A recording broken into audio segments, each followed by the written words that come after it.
محترم اساتذہ کرام اور عزیز طلبہ، اللہ تبارک و تعالیٰ کا شکر ادا کرنا چاہیے کہ اس نے ہم کو علم دین کی نسبت سے اللہ نے قبول فرمایا، علم دین حاصل کرنے کے کا اللہ نے موقع عنایت فرمایا۔ علم دین، علم اللہ کا نور ہے، اور اللہ کے نور ہر ارے غیرے کو، ہر شخص کو نہیں ملتا ہے۔ عالم نبی کا وارث اور جانشین ہوتا ہے، تو جیسے نبوت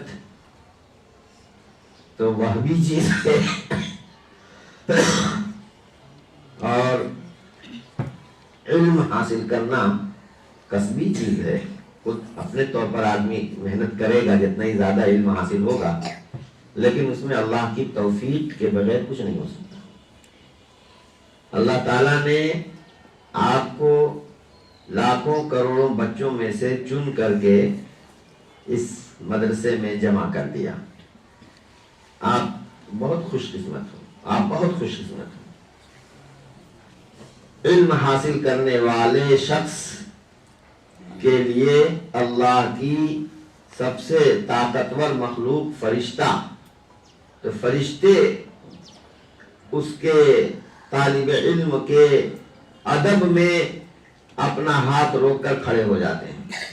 بالکل جیسے آپ کے استاد گزرے تو آپ ہاتھ روک کر مؤدب کھڑے ہو جاتے ہیں، اسی طرح آپ کے لیے فرشتے مؤدب کھڑے ہو جاتے ہیں۔ سبحان اللہ۔ آپ وہ ہیں، آپ کے لیے اللہ کی مخلوقات استغفار کرتی ہیں، رحمت کی دعا کرتی ہیں، حتیٰ کہ سمندر کے تہ میں پائی جانے والی مچھلیاں وہ بھی آپ کے لیے استغفار اور آپ کے لیے رحمت کی دعا کرتی ہیں۔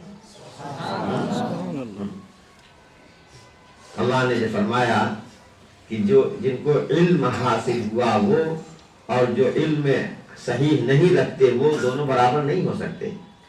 نصیحت تو وہی لوگ حاصل کرتے ہیں جو عقل مند ہوتے ہیں، تو آپ عقل مندوں میں شمار کیے گئے، آپ بڑے خوش قسمت ہیں۔ اپنی قسمت پر آپ جتنا اللہ کا شکر ادا کریں کم ہے۔ اللہ شکرتم لازیدنکم، اگر تم اللہ کی نعمت کا شکر ادا کرو گے تو اللہ کا وعدہ ہے کہ اللہ ضرور بھی ضرور بڑھائیں گے۔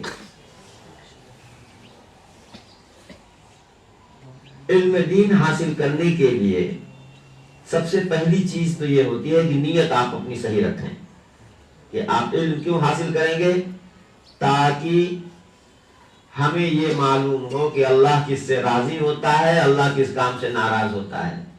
یہ جاننے کے لیے آپ علم حاصل کریں گے۔ علم اس لیے، قرآن پاک اس لیے پڑھیں گے کہ قرآن اللہ کا کلام ہے، اور اللہ کے کلام کے پڑھنے والے سے اللہ خوش ہوتا ہے۔ اللہ کے کلام کے پڑھنے والے سے اللہ خوش ہوتا ہے۔ تو علم دین اس لیے حاصل کریں گے تاکہ علم کے تقاضے پر عمل کریں، آپ کی دنیا بھی درست ہو اور آخرت جو ہمیشہ ہمیں اس کی زندگی ہے وہ درست ہو۔ پھر جو علم آپ کو حاصل ہو وہ علم آپ کے ہاتھ میں امانت ہے اللہ کے بندوں کی، آپ اللہ کے بندوں تک اس علم کو پہنچانے کی چیسٹا کریں گے، محنت کریں گے، کوشش کریں گے۔ اس لیے آپ علم دین حاصل کریں گے۔ علم حاصل کرنے کے لیے بہت ضروری ہے، یعنی نفع بخش علم اس وقت ہوتا ہے جب آدمی علم پر عمل کرتا ہے۔ یہ جو مدرسہ ہے اس میں آپ پڑھتے ہیں، رہتے ہیں، تو آپ کو کی تربیت بھی کی جاتی ہے، نماز سکھائی جاتی ہے کہ نماز ایسے پڑھتے ہیں،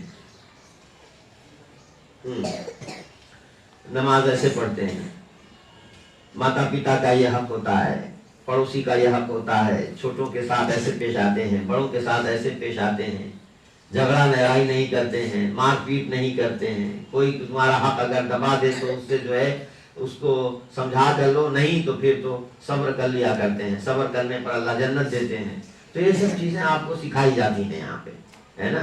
جب آپ بھالو مانوش بن کر کے نکلیں گے تو دوسرے لوگوں کو بھی جو ہے بھلا مانوش ہونے کی تعلیم دے گی، ہے نا؟ جہاں کہیں آپ جائیں گے وہاں آپ کے ذریعے سے خیر پھیلے گا، ہاں۔ تو اللہ پاک آپ کے اس جگہ جمع ہونے کو قبول فرمائے، ہم دعا کرتے ہیں اللہ آپ کو علم نافع عطا فرمائے۔ اور دیکھو امام مالک، امام ابو حنیفہ رحمۃ اللہ علیہ کے پاس ایک لڑکا پڑھتا تھا، وہ بعد میں ابو یوسف، امام ابو یوسف بنا۔ کیا بنا؟ امام ابو یوسف بنا۔ تو اس کی ماں کہنے لگی ایک دن کہ یہ میرا بچہ تمہارے پاس جب سے آتا ہے بگڑ گیا ہے، کوئی کام کاج گھر کا کرتا ہی نہیں، خالی تمہارے یہاں پہ بیٹھا رہتا ہے۔ تو انہوں نے کہا تم جانتی بھی ہو میں اس کو ایسا گر سکھا رہا ہوں کہ یہ صاحب کیا نام ہے کہ ہاں فالودہ کھائے گا اور حلوہ، کون سا حلوہ؟ نہیں، گاجر کا حلوہ نہیں، زیتون کا یا کوئی بڑا قیمتی حلوہ ہوتا ہے، اس کا نام لیا کہ بہت قیمتی قسم کا بڑی مغزیات وغیرہ ڈال کر کے بنایا جاتا ہے اور وہ ویسا فالودہ کے ساتھ وہ کھائے گا، ایسی چیز میں سکھا رہا ہوں۔ ہاں روٹی تو ملتی نہیں کھانے کو، اور یہ فالودہ والا حلوہ کھلوائے گا یہ۔ امام ابو یوسف رحمۃ اللہ علیہ بڑھ کر بہت بڑے قاضی بنے۔ مامون کی مسجد مجلس میں تھے کہ ایک مرتبہ بہت شاندار قسم کا حلوہ بن کر کے آیا، بڑی مغزیات تھیں، اور آیا کہا کہ کھاؤ جی قاضی جی، کبھی کبھی بنتا ہے ہمارے یہاں۔ وقت کا بادشاہ کہتا ہے کہ کبھی کبھی ہمارے ہاں یہ بنتا ہے، لو آپ کے لیے ہم نے یہ بنوایا ہے۔ سمجھے؟ تو مطلب یہ ہے کہ حلوہ کھانے کی نیت سے تو مت پڑھنا، پڑھو گے تو اللہ کی رضا کے لیے، لیکن جب علم حاصل کر لو گے تو اللہ اتنا کھلائیں گے، اتنا کھلائیں گے کہ ہاتھ جوڑنا پڑے گا کہ بس بھائی میں نہیں کھاتا، ابھی میں مولانا اسماعیل سے ہاتھ جوڑ کر کے جاؤں گا، میں کچھ نہیں کھاؤں گا۔ چاہیں گے کہ یہ کھا لیں وہ کھا لیں، انتظام کیے ہوں گے، لیکن میں بھائی میں نہیں کھاؤں گا، اتنا کھلاتے ہیں اللہ تعالیٰ، سمجھ رہے ہیں نا؟ تو ضرورت جتنی بھی ہوتی ہے اللہ بندے کی ضرورت پوری کرتے ہیں، بشرطے کہ بندہ اللہ کے کام میں اخلاص کے ساتھ لگا رہے۔ محنت سے پڑھو انشاءاللہ، محنت سے پڑھیے، اللہ آپ سب کو علم نافع عطا فرمائے، اور ایک ایک کو اللہ تعالیٰ قبول فرمائے، اور ایک ایک کے ذریعے اللہ دوسروں کو ہدایت کا سامان بنائے۔ اللہم صلی علی سیدنا مولانا محمد وعلی آل سیدنا مولانا محمد۔